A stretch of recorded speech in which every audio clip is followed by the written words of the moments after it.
Hello engineers! Welcome back to our YouTube channel. So today, magsasagot tayo ng mga ISA's term series under the subject or under the topic MATLAB.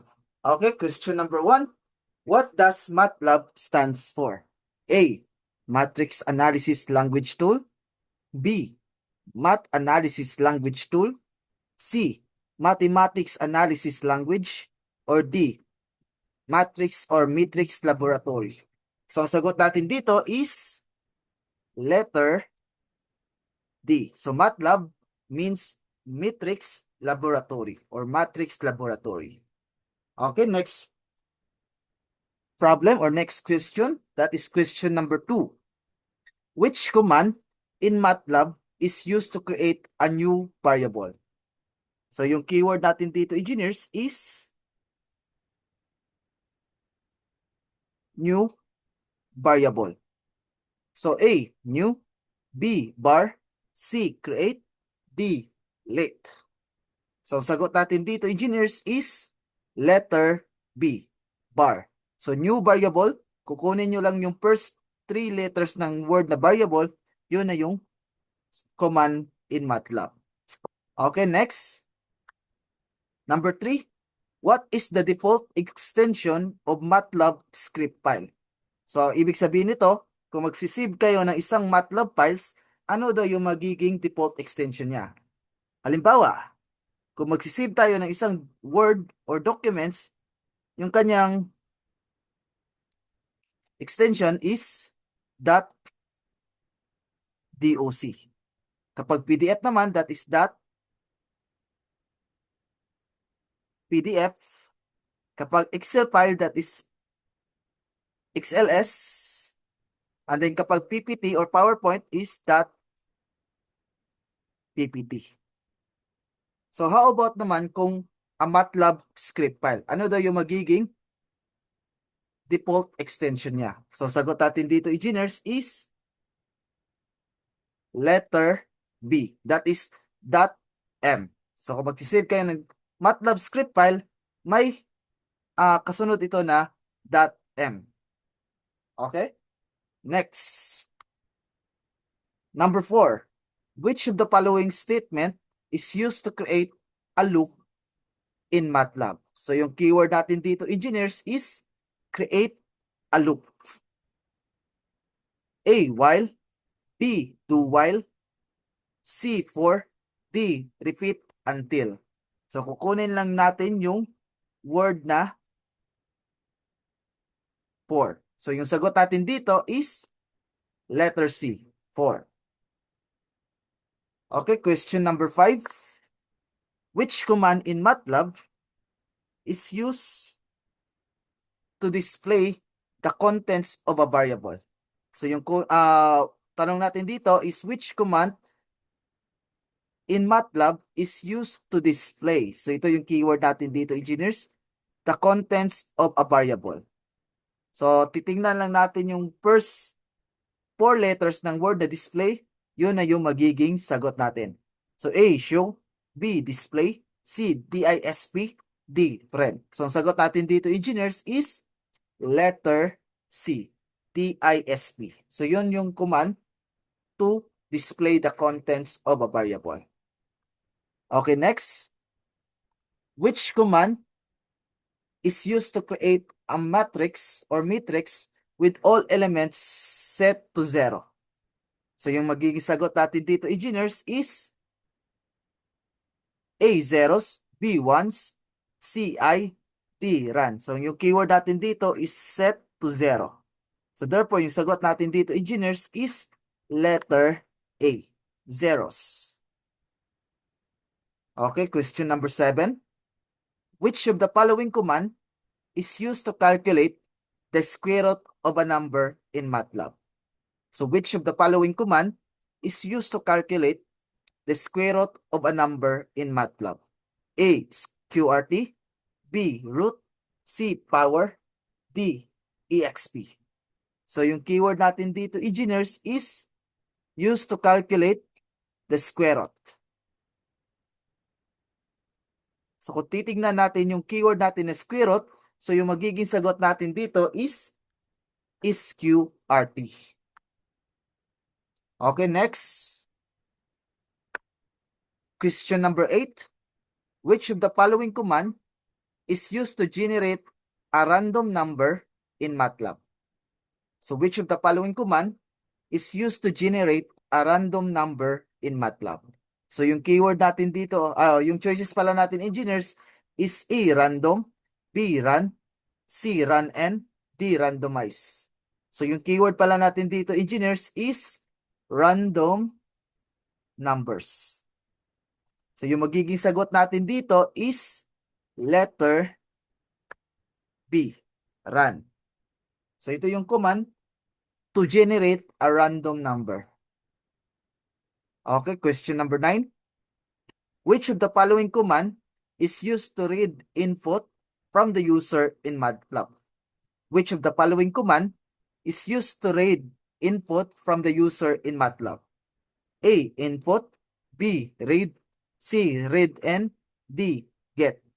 So yung keyword pala natin dito, engineers, is read input. So yung magiging sagot natin dito is letter A, input. Okay, next. Question number 10. Which command in MATLAB is used to create plot? So which command in MATLAB is used to create plot? A, plot, B, create plot, C, draw plot, D, make plot. So yung keyword natin dito, engineers, is create plot. So yung magiging sagot natin dito is letter A, plot. Okay, next. Question number 11. Which of the following command is used to find the maximum element of a matrix in MATLAB? So which of the following command is used to find the maximum element of a matrix in MATLAB? A, min, B, max, C, maximum, D, find max. So which of the following command daw? Tapos yung magiging keyword natin dito is maximum element. So therefore, yung magiging sagot natin dito is letter B, max. Okay, next. Question number 12. Which of the following command is used to concatenate two matrices vertically in MATLAB? So which of the following command is used to create or used to concatenate two matrices vertically in MATLAB? A, horse cut, B, bird cut, C, cut, D, merge. So yung keyword natin dito, engineers, is concatenate at saka vertically. So use a command used to create concatenate vertically, that is letter B, bird cut. So kapag concatenate two matrices horizontally naman, yung magiging sagot natin is horse cut. But since vertically yung hinahanap sa problem or question, that is bird cut, letter B. Question number 13. Which of the following command is used to concatenate two matrices horizontally in MATLAB? So, command daw used to concatenate two matrices horizontally. So, yung magiging sagot natin is letter A, horse cut. Okay, next. Question number 14. Which of the following command is used to calculate the dot product of two vectors in MATLAB? Which of the following command is used to calculate the dot product of two vectors in MATLAB? A, dot, B, cross, C, inner, D, product. So yung keyword natin dito, engineers, is dot product. So therefore, yung magiging sagot natin dito is letter A, dot. Next, question number 15. Which of the following command is used to convert a string to uppercase in MATLAB? Which of the following command is used to convert a string to uppercase in MATLAB? E, upper, B, to uppercase, C, to upper, D, uppercase. So ang sagot, yung keyword pala natin dito, engineers, is convert a string to uppercase. So yung magiging sagot natin is letter A, upper. Okay, next. Question number 16. Which of the following command is used to round a number to the nearest integer in MATLAB? Which of the following command is used to round a number to the nearest integer in MATLAB? A, round. B, cell or shell. C, floor. D, pex. So yung keyword natin dito, engineers, is round a number. So yung magiging sagot natin is letter A, round. Question number 17. Which of the following command is used to find the indices of the non-zero elements in a matrix in MATLAB? Which of the following command is used to find the indices of the non-zero elements in a matrix in MATLAB? A, non-zero. B, find. C, index. D, locate. So yung keyword natin dito, engineer, is find the indices. So therefore, yung magiging sagot natin dito is yung word na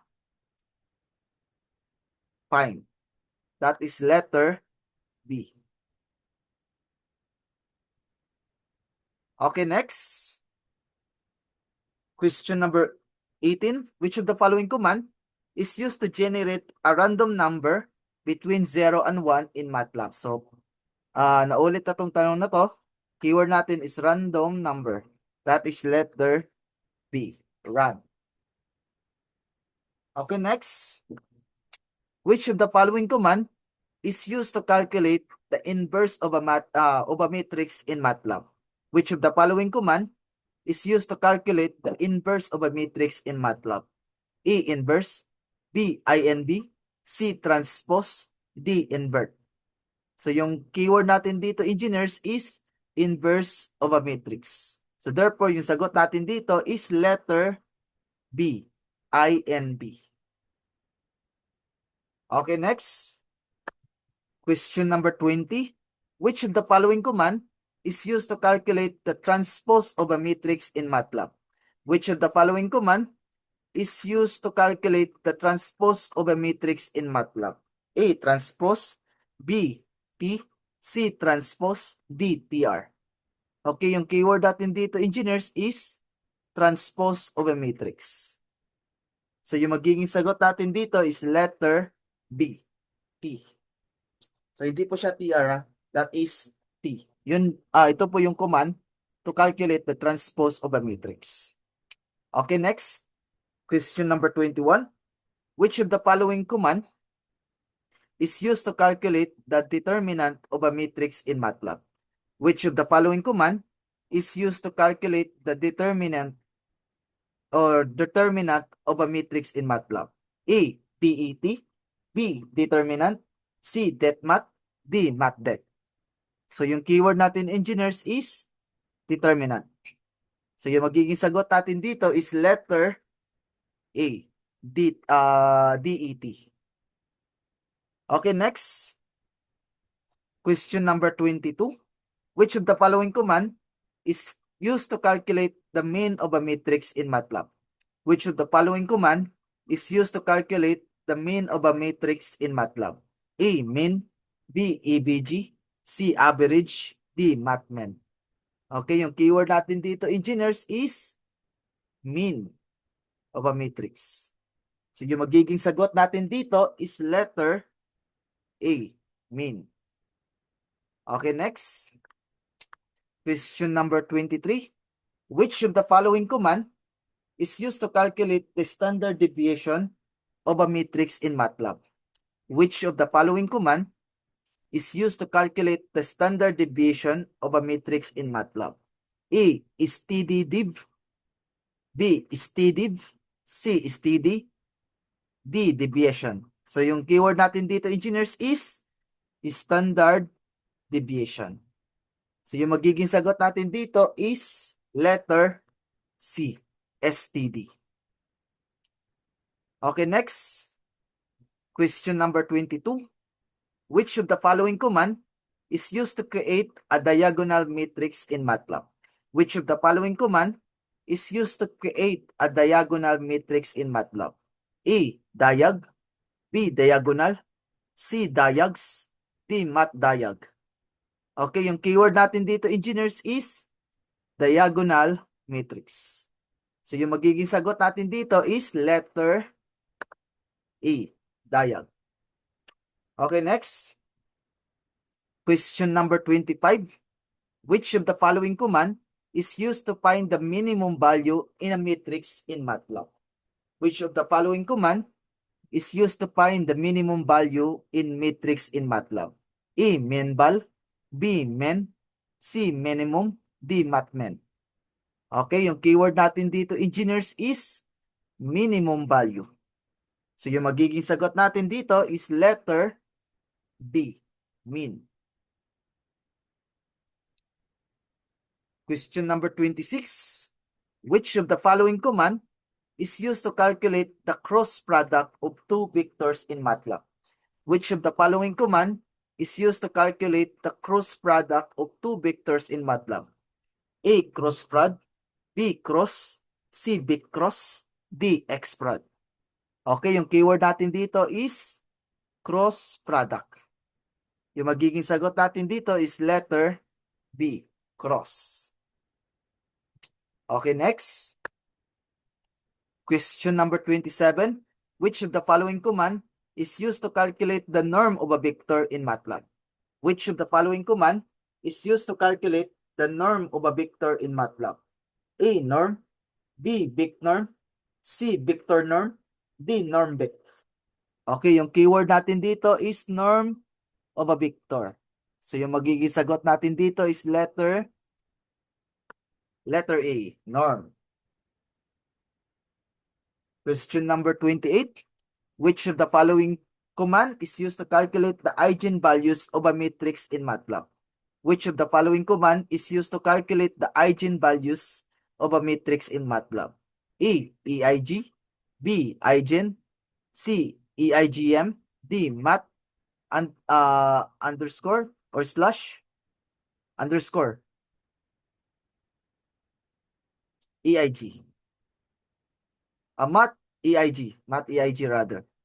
So yung keyword natin dito is eigenvalues. So yung magiging sagot natin dito, engineers, is letter A.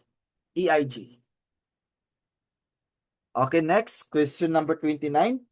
Which of the following command is used to create a sparse matrix in MATLAB? Which of the following command is used to create a sparse matrix in MATLAB? A. SPR. B. Sparse. C. Sparsify.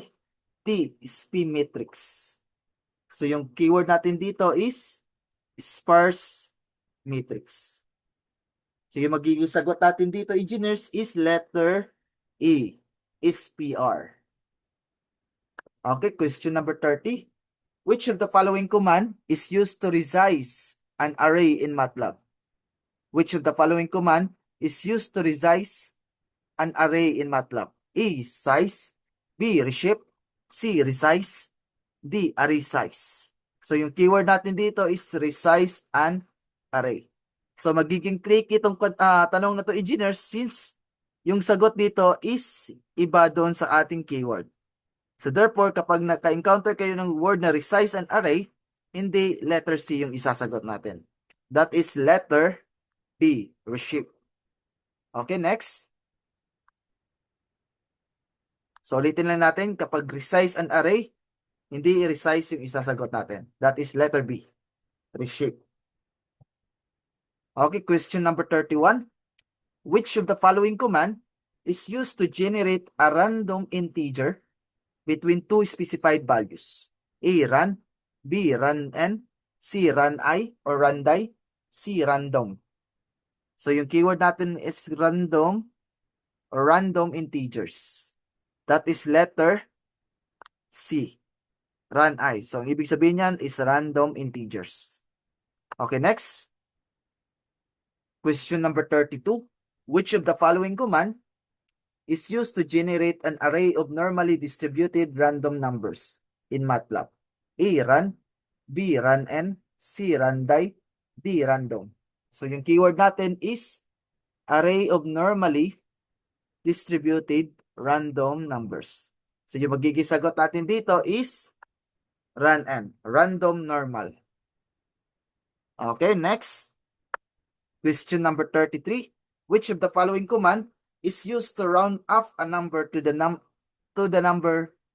nearest integer in MATLAB? Used to round a number up to the nearest integer in MATLAB. E. Cell or selling. B. Floor. C. Round. D. INT. So para mas madali natin ito maintindihan, engineers, is gagawa tayo dito ng image familiarization. Halimbawa, meron tayong student. Dito is our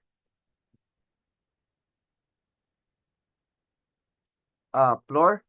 And sa itaas is our ceilings.